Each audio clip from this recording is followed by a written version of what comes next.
Hi there, I just wanted to come on and talk you through the painting I did here. This was when I was up with the Great Yarmouth Guild of Artists and Craftsmen, and we were sat in different places in and around Hemblington Church, not far from Norwich. And I've had to voice over this because it was such a windy day. All I've got on the audio recording is this roar of the wind coming across the camera. So it was a very difficult situation. I'd already had my camera blown over several times by the time I got to this point in the filming. So I just wanted to talk you through what I'd done so far and catch up with what we were doing. So I'll talk you through the sky first. I used two colours. It was ultramarine blue and a little bit of a colour called peacock blue, which is a Shinhan colour. I love it for the skies, but you could also use something similar like a cobalt or something just a little bit brighter than the ultramarine, and that would just give you a bit more intensity, which I quite like for the English skies. And my shadow colours would have been adding to my sky colour, to the blues. I would have added a little bit of a burnt sienna and possibly a tiny touch of a rose, just to give me this slightly purpley warm grey that I was looking for the clouds, for the shadows to go onto those clouds. And I wanted to paint a sky that showed just the sort of blusteriness of the day. They were scudding across the sky, these clouds, so I was hoping to try and get a little bit of that sort of feeling into the sky. And then coming forward here, I've started with the fields and the trees. Now the trees in the background would have been my ultramarine, a little bit of a lemon yellow, and some of my umber, my raw umber. I wanted to create those background trees as being a little bit duller, a little bit sort of more blue, so that the foreground trees would stand out in front of them. So I'd started off by putting some of the colour down where the trees were, and then I've added the trunks. I'll show you what I mean by that in a minute, because I'm going to come on to do some more of the trees. I'm looking at putting some of the fields in. It was a beautiful day. This was painted in August, and we had some of the fields had been ploughed, some still had this beautiful golden corn in them. There were tractor marks in some of them and not in others, so it gave me this lovely variety of colours and textures across the fields, which was a delight. Now I'm starting to put some of the trees coming in next to this next field, and I'm doing a couple of things here to try and bring the perspective into it. So my paint is a little bit greener, so it'll have a bit more of the yellow in it and a bit less of the blue, so it's making it a little bit of a brighter green. Plus there's also the scale, so these are bigger than the trees in the background, so hopefully that does bring them forward a little bit first.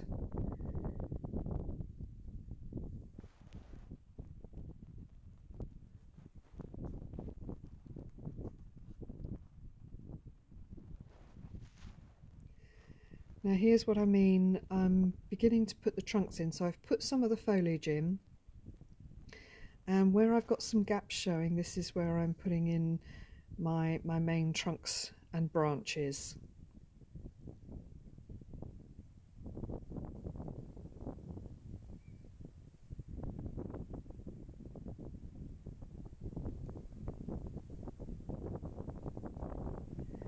Then I'm coming back in and adding another layer of my greens, a bit stronger, a bit darker, a bit more of my shadow colours. My paint was drying, so it was a breezy day. It was quite warm, but it was a very breezy day.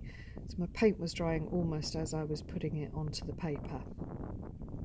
Talking of which, the paper I'm using here is a Bockingford £140 knot.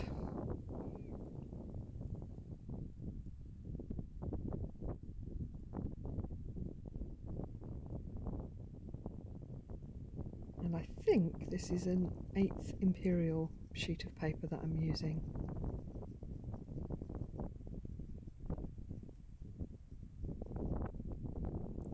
Come back in and just adding a bit more detail to it, layering those greens up just to give me that intensity of colour, and then putting some shrubbery and some shadows underneath.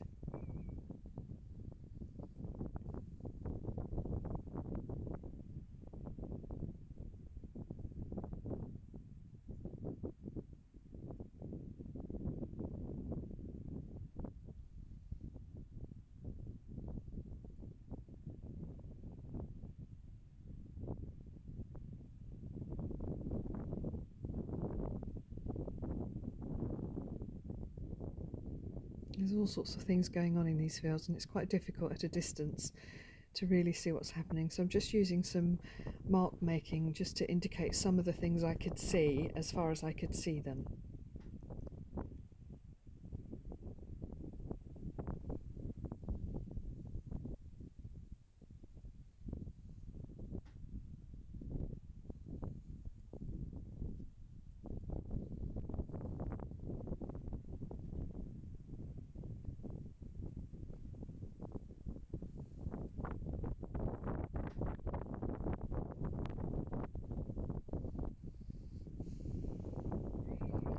So this field was a bit slightly browner, not quite so gold, so I'm using a bit more of my burnt umber, a bit of burnt sienna going into there.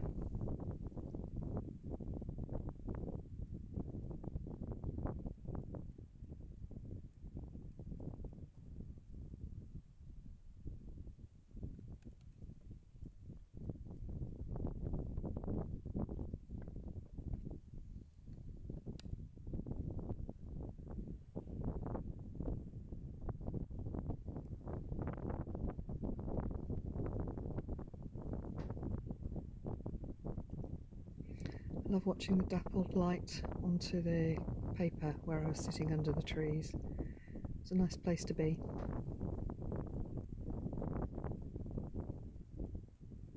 Adding in another cluster of trees.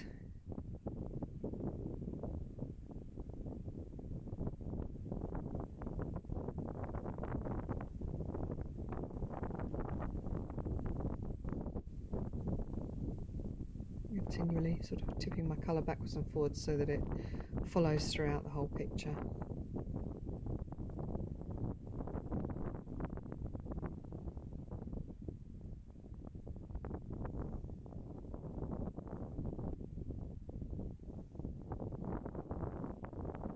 Just coming back in and adding some shadows.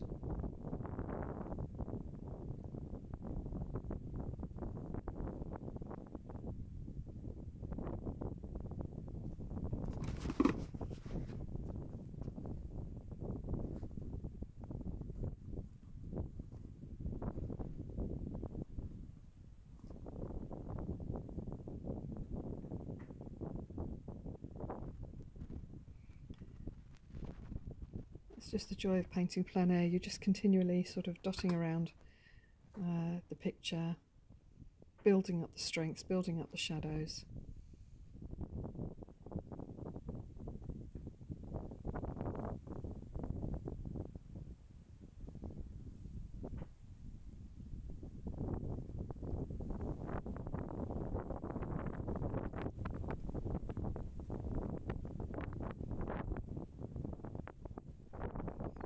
So just coming back in and adding little bits of details and things I can see, things I can't see quite, I'm not quite sure what's happening, but there's just marks there, so I'm just adding those in.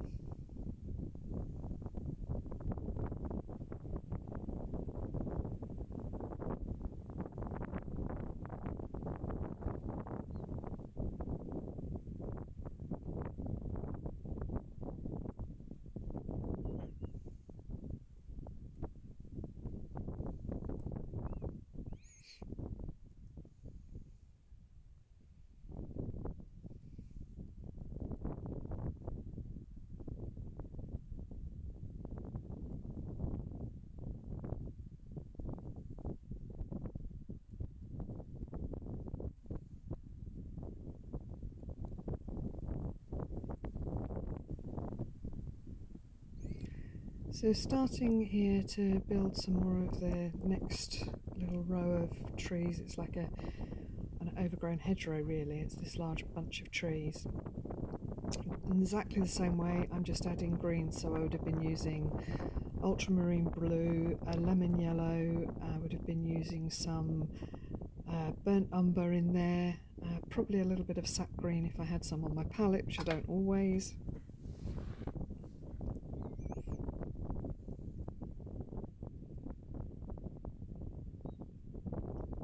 Putting some colour down and then building the intensity, building the shadows.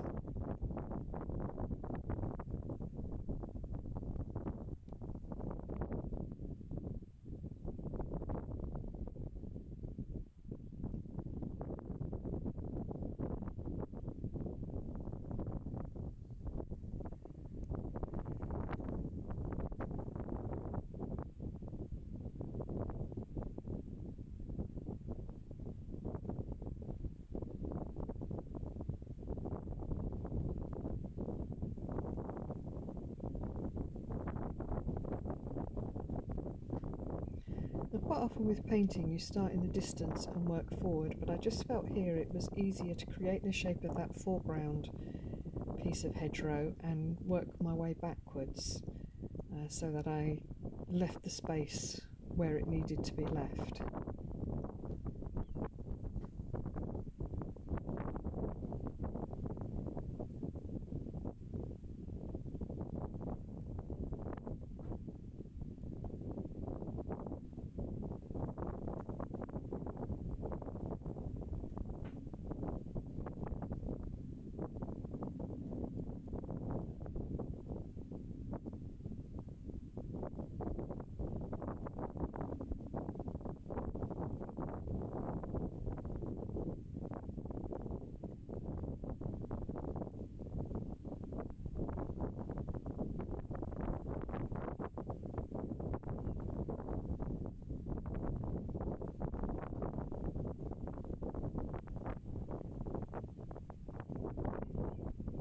Shaping and touching up as I go along.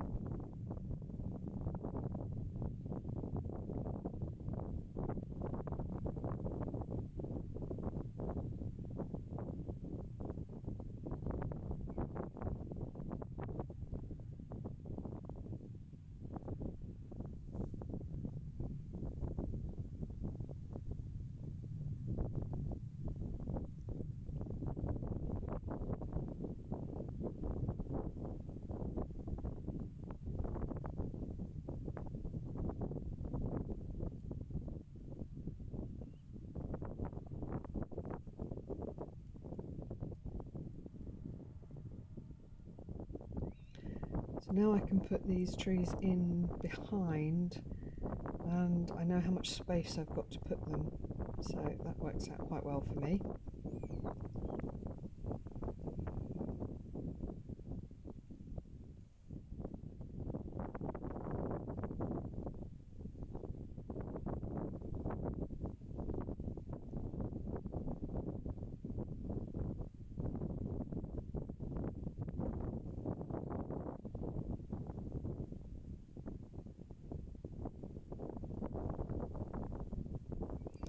It's quite a challenge when you're painting outside to get a variety of greens to still give yourself shape and form, so that's always a challenge when you've got lots of greens within a painting. And it's about looking at the comparisons. Is this one brighter, darker, duller, fresher green? And just trying to put all of those different greens down with slight differences in the mixes of paint.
can see a little shake here. That is actually the wind blowing the camera around, and at various points during this it does kind of get blown away from what I'm doing, so please bear with me whilst I try and keep the camera, but I don't always realise when it's been moved.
I'm completely lost and in my own little world, happily painting away.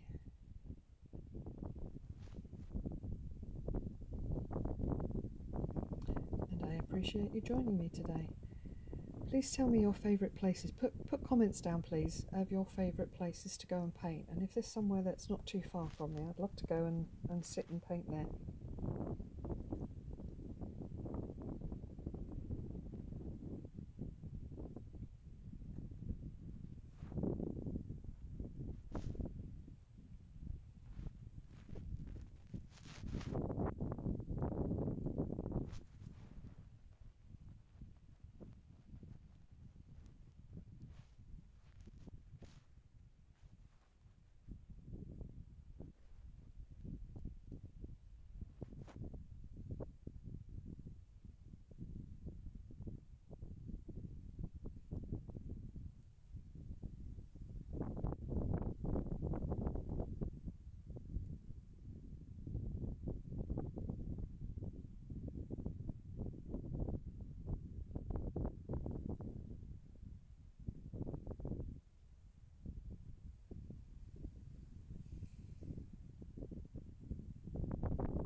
Just trying to keep that variety of greens going.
in this scene, it was always that area, that sort of mid-ground area, background area that I've just painted in, was the bit that really attracted me.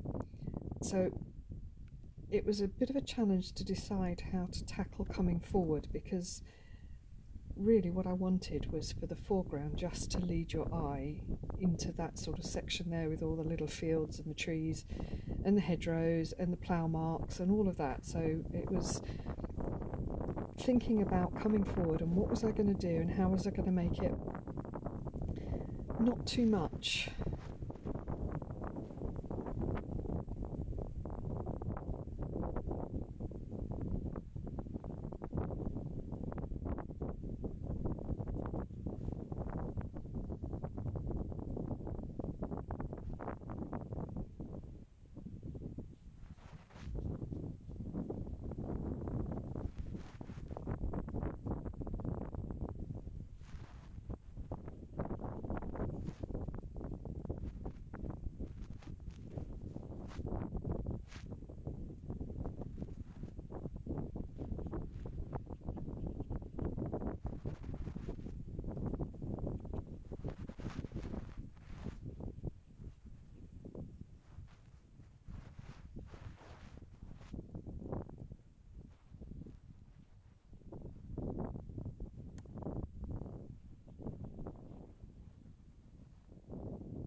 So the field right in front of me was a stubble field.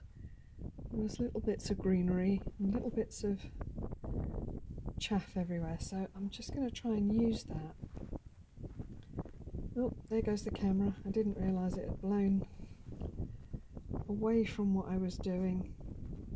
So what I'm doing here is I'm just using the stub end of my brush and I'm just starting to scratch into that paint before it all dries off too much, which was tricky on this day. And as you can see, my camera has been blown away.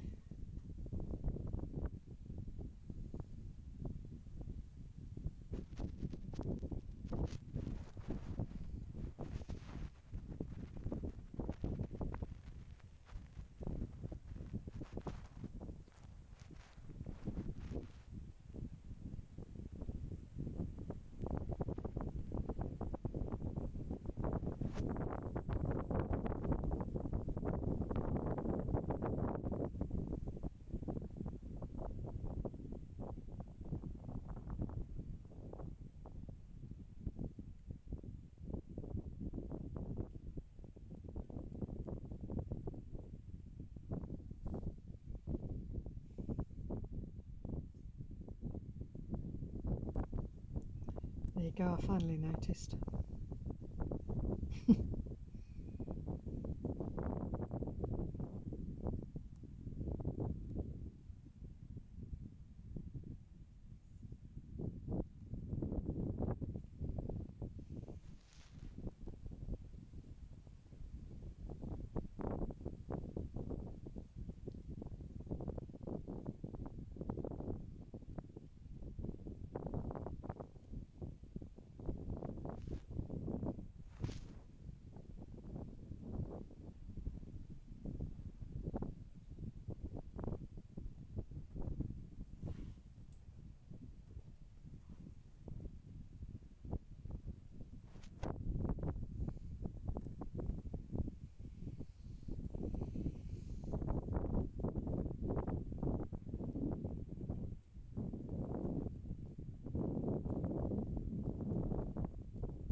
I'm using the tip of a fine brush here, and I've got a mixture of ultramarine and umber, so this is more umber, so more on the brown side, and I'm tickling away, just giving some of those sort of the stubble look to it, just the shadows within the stubble. And as I go further away down the field, I'm making the colour lighter and I'm making it darker as I come towards me. And the lighter colour has got a little bit more yellow ochre and a little bit more of the burnt umber in there.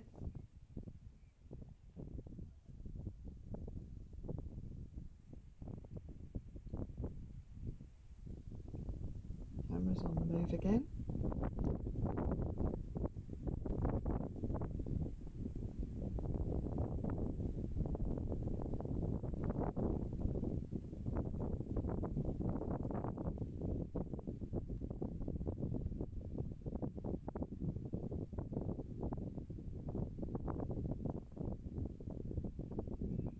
Along the edge of the field, I'm just making this a bit greener.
One of the tricks to doing grasses is to make sure that they go in lots of different directions, so you're not doing them all parallel to one another. And they don't need to be vastly different, but just a little bit.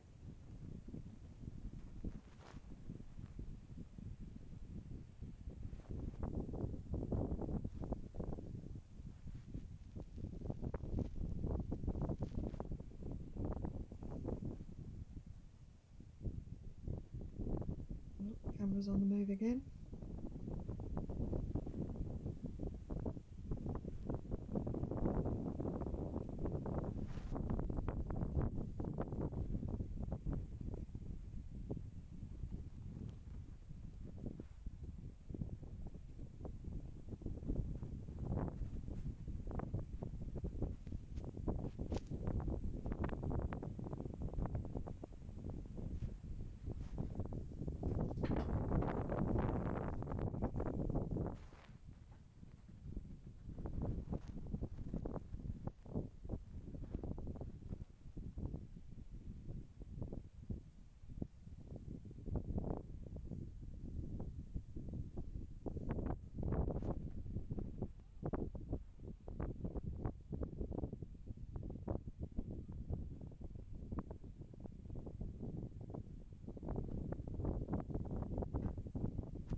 And hopefully all of these lines are converging to draw your eye up into that central section.